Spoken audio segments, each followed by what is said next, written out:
I remember the exact sound of the heart monitor. The soft, rhythmic beeping filled the delivery room like a ticking time bomb.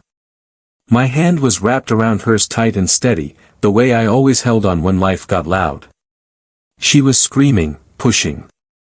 Sweat poured down her face, and the doctor kept yelling instructions. I kept whispering, "You're doing great, baby. I'm right here." I meant it.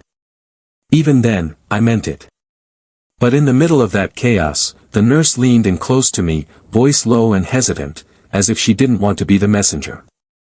"Sir, you're not listed as the father on the birth forms." And just like that, the room went quiet in my head. Everything else kept moving, monitors, doctors, her screams. But in my mind, time stopped. I didn't flinch. Didn't speak. Didn't even blink, because I knew. And I'd been waiting for this moment for months. We were high school sweethearts, the type everyone rooted for. She was the loud one, fiery, passionate, a little reckless. I was the calm one, the steady hand. We balanced each other. Fell in love fast and hard. She used to say I was her anchor, her home. We married young and built a quiet life together, simple, ordinary, beautiful. Every morning started with coffee and kisses. Every night ended with her legs tangled in mine, her head on my chest. I thought I knew what loyalty felt like. I thought I knew what forever looked like. But sometimes betrayal doesn't kick the door down. Sometimes it creeps in on tiptoes.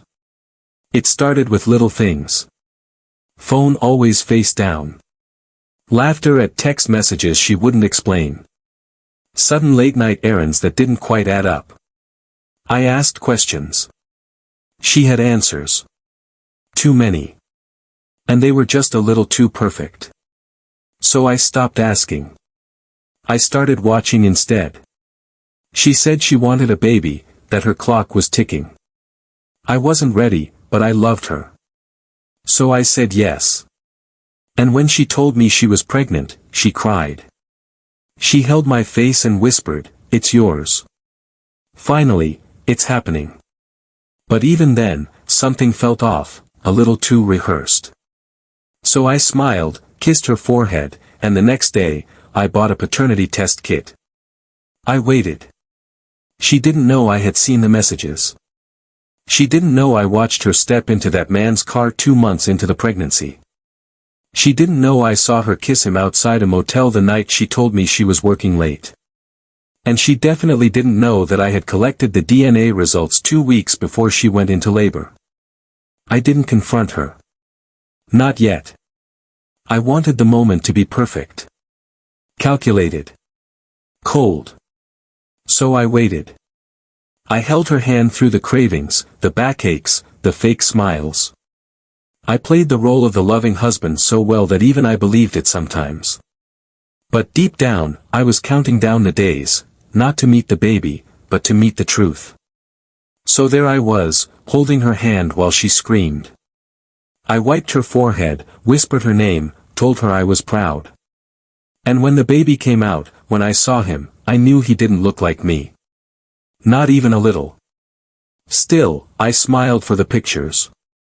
Still, I held him like he was mine, because for the next 5 minutes, I needed to finish the scene. Her family arrived with flowers and tears. Her mother hugged me. Her father slapped my back and said, "You did good, son." I nodded. Then I reached into my coat pocket, pulled out the envelope, and handed it to her mother. She looked confused, then curious, then horrified. She opened it slowly. Her eyes scanned the words. The blood drained from her face. Paternity result, 0% probability. Silence fell like shattered glass. And that's when my wife looked up, saw the paper, saw the look in my eyes, and she started screaming. Not in pain, but in guilt, in panic, in realization. I didn't raise my voice. Didn't accuse her. I just said, "You knew." And I knew. The difference is, I waited. I left that room without looking back.